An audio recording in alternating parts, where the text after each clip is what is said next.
It's very important. Now, one of the major problems in the crisis of knowledge is that knowledge has been defined by a materialistic, hegemonic civilization that does not acknowledge other forms of knowledge. So, for instance, in our tradition, as well as the tradition that Dr. Delp was trained in, which is the Catholic tradition, in our tradition, our epistemology is very different from the epistemological assumptions of the current dominant model around the globe. But if we don't understand the epistemological assumptions, if we simply go to these universities and we imbibe what's being taught without having the critical skills to understand and analyze these things, then we become victims of worldviews that were engendered by others that do not share the same first principles that we share. If we don't know our first principles, if we don't know what our methodologies are, if we don't know what the epistemology of Islam is, if we don't know how we view truth and what is truth, if we don't know these things, then that ignorance is easily replaced by another type of ignorance, which is a compounded ignorance. It's learning things that are simply wrong. Our scholars differentiated between simple ignorance and between compounded ignorance. Al-jahl al-murrakab wal-jahl al-basit. Jahl al-basit is the ignorance that somebody who knows they're ignorant has. And this, Dr. Naqib al-Attas calls it innocent ignorance. It's something that can be remedied. But compounded ignorance is an ignorance where somebody is ignorant and they're also ignorant of their ignorance. And this is a much deeper problem. And so one of the great tragedies of modern human beings, we have a cult film in the United States which is called The Wizard of Oz, which every American child has to see year after year until they're fully indoctrinated into the worldview of The Wizard of Oz. But one of the things about The Wizard of Oz is there's a scarecrow who's looking for a brain. And he says, if I only had a brain with the thoughts I'd be thinking, I could be another Lincoln if I only had a brain. So he's looking for a brain. Well, he never finds the brain, but at the end, the wizard gives him a piece of paper. And he says, in my country back home in Kansas, when somebody doesn't have a brain, we confer upon him a diploma. And this is very often what happens in our universities. Brainless people are given pieces of paper to convince them that they have a brain. But the reality of it is they're actually more ignorant coming out of the university than they were going in. Because when they went into the university, they had innocent ignorance. But by the time they come out of the university, they have this compounded ignorance. And this is to me, one of the great crimes of the modern educational institutions, that people are deprived of a true education. They're given what they think is an education, educare, to lead out of. You cannot teach people what they don't already know. That learning in our tradition is remembering. It's tadhakkur. It's a recollection of something that we already know. And this is why the Quran says, وَذِكِّرْ, remind. Make them remember what they already knew. What is it that we already knew? We knew a covenant that we took in another dimension. It was a sacred covenant. And it began with, Alastu bi rabbikum, am I not your Lord? And we replied as spirits, we replied in the affirmative, Bala shahidna. Indeed, you are our Lord, and we witness to this. We're brought into this world, and the world is a place of remembrance. It is to remember a previous existence. It is to recollect, to recall. This is why we call dhikrullah, because we're remembering what we already knew. You cannot remember something that you did not know previously. And this is the highest form of knowledge in our tradition. It is to know your Lord. فَاعْلَمْ أَنَّهُ لَا إِلَهَ إِلَّا اللَّهِ. This is not being taught in the modern institutions of learning. They have completely removed God from academia. They have removed God from the social sciences, they have removed God from the physical sciences, and they have certainly removed God from the ethical traditions that are taught today and inevitably lead for anybody that has an intellect to moral relativism based on how they're taught. So in the Muslim world, we have adopted alien worldviews. These are not the worldviews of our own tradition. They have been given to us by people that have come to certain conclusions about the world. One of them is that the world is purely the material world. It's a quantitative world, and this is why they worship the quantitative sciences over the qualitative sciences. But in the Islamic tradition, while a human being is meant to be literate in both qualitative and quantitative aspects of life, because we are beings of meaning but dimension. We have comprehension and extension. We have quality and we have quantity. And therefore both of them are important. To have literate people, but also to have numerate people is important. And this is why the numerate sciences, the quantitative sciences are important. But our tradition always gave precedent over the qualitative sciences. And the single most important of all these sciences was language. Language. This is what makes us human. What makes us human is that we are articulate beings. We are beings that can communicate. But what is the secret of our communication? When we were told in the Quran, "Inni ja'ilun fil ardi khalifa," the angels asked, قالوا وتجعل فيها من يفسد فيها ويسفك الدماء. Will you put in the earth those who sow corruption and shed blood? It's interesting that their question involved corruption and shedding blood, which look around the globe now how widespread these two phenomena are. Corruption and bloodshed. We have corruption, unfortunately, the Muslim countries, the corruption indices that are done in the Scandinavian countries on a yearly basis, the Muslim countries are some of the most corrupt. They are, in fact, considered to be the most corrupt countries in the world.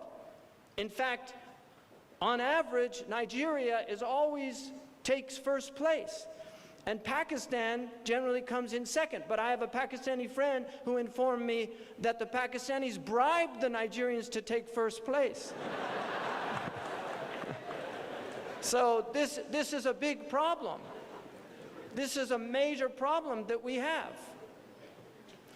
Now, the other is the shedding of blood. And so the angels ask this question. This is istifham, it's not i'tirab.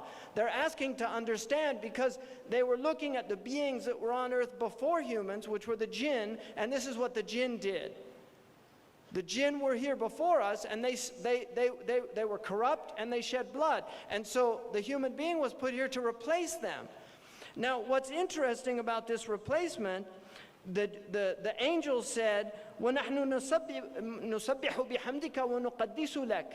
We praise you and we deem you holy and transcendent beyond any description, that this is what we do. Allah says, قَالَ إِنِّي أَعْلَمُ مَا لَا تَعْلَمُونَ. I know what you do not know. And this is important, that the word that is used is, I know what you do not know. And then the very next thing is, وَعَلَّمَ آدَمَ الْأَسْمَاءَ. And God taught man, Adam, all of the names. This is the secret of the human being, that we have the ability to abstract. We have the ability to see the one in the many. The only way that we can communicate is by seeing the one in the many. When we talk about a lecture, see, you knew that there was a lecture tonight. How do you know what a lecture is? How do you know what a lecture is? If I say there's a lecture on the crises of knowledge, how do you know what a crisis is? How do you know what knowledge is? Because you have abstracted the one out of the many. There are many types of crises, but they share common qualities. And that enables us to speak intelligently about the oneness, the unified nature of crises. It enables us to speak about the unified nature of knowledge. We are unifiers by nature. This is what we do as human beings. We are muwahidun. We are constantly making one. And how do we make one? We make one through language. We can only communicate because of the oneness of language. And this is why the ultimate abstraction is to recognize that this diverse creation also has a source. Just as every crisis, we can abstract the essence of a crisis. We can abstract the essence of a crisis out of all these diverse crises. We can also abstract the essence of existence out of all this diversity. And the essence of existence is Allah subhanahu wa ta'ala. This is our Lord. He is not creation. He is the creator of creation. But it's through his creation that we know him. This is the crisis of knowledge. We have failed to see our Lord in his creation. We have failed to see our Lord in this extraordinary theater of manifestation that he has given us to come to know him in the short time that we tarry here. Muslims are a theocentric civilization. Our lives are meant to revolve around God. We are becoming like other previous civilizations, a narcissistic civilization, a civilization that revolves around me. This is the child civilization. This is the age of the child. We're living in the age of the infant. But this is a tyrannical infant. It's not, because we look at children, we have, in English we talk about, I don't know if you have this distinction in the Malay language, but in English we talk about childlike and childish. Childlike is a very positive quality, but childish is a very negative quality, because a child has an innocence that we all recognize because it has yet to be tainted by the world. It's a sinless being. But the childish nature is the tyrannical nature of the self. This is nafs al-ammara. This is the nafs, this is the ego that does not share. This is the ego that sees that it is the only thing in existence and everything is peripheral to its own existence. This is what the child needs to be educated out of. This is the essence of education, is to draw the true nature, the true innocence of the child, the bara'at al-asliya of the child into existence. And this is done in our tradition. We have no word that corresponds to the word education. There is no word in the history of Islam that corresponds to the English word education. We have two concepts that are always kept together: tarbiyah with ta'lim, the idea of nurturing and the idea of educating. In other words, you cannot separate the nurturing process from the process of education. And this is why they went together. The murabbi, the mu'addib, the mu'allim went together. The teacher was a spiritual mentor as well as being an intellectual mentor. You cannot separate the spirit from the intellect, because the intellect in and of itself is a spiritual phenomenon. It is not a material phenomenon. Consciousness is spiritual.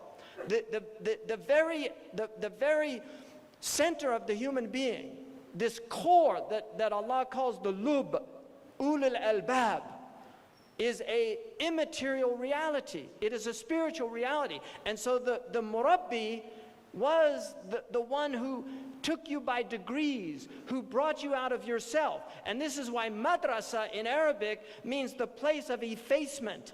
It's the place where the negative qualities are effaced and the positive qualities are inculcated.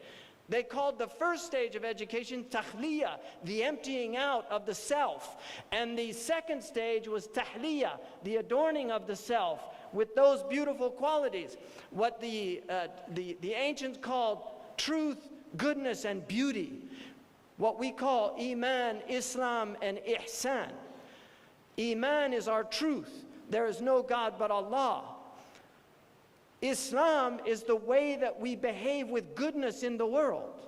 And ihsan is the profound need for the human being to make things beautiful and also to recognize beauty.